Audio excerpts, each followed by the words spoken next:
আগামী ১ সেপ্টেম্বরের নির্ধারিত সময়সীমা শেষ হওয়ার আগেই নিবন্ধিত আফগান শরণার্থীদের ফেরত পাঠাতে শুরু করেছে পাকিস্তান। ইসলামাবাদের এই পদক্ষেপে প্রায় ১৪ লাখ আফগান নাগরিক দেশে ফিরবে বলে মনে করা হচ্ছে।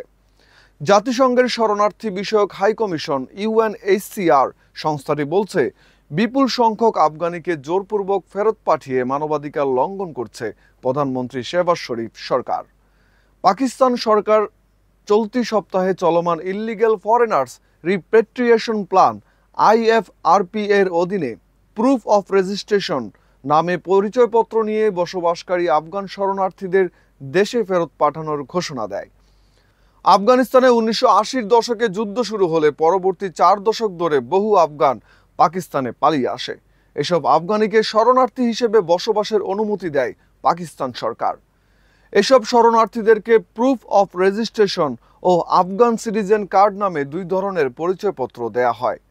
পাকিস্তানে প্রায় ১৪ লাখ আফগান নাগরিকের কাছে প্রুফ অফ রেজিস্ট্রেশন ও পিআর কার্ড রয়েছে।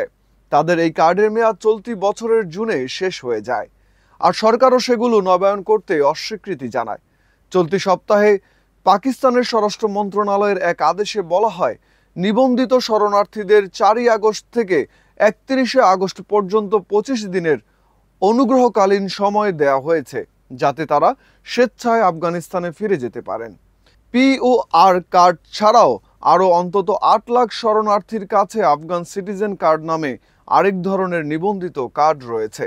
সরকার বলছে, তারাও অবৈধভাবে বসবাস করছে, তাদেরকেও ফেরত পাঠানো হবে।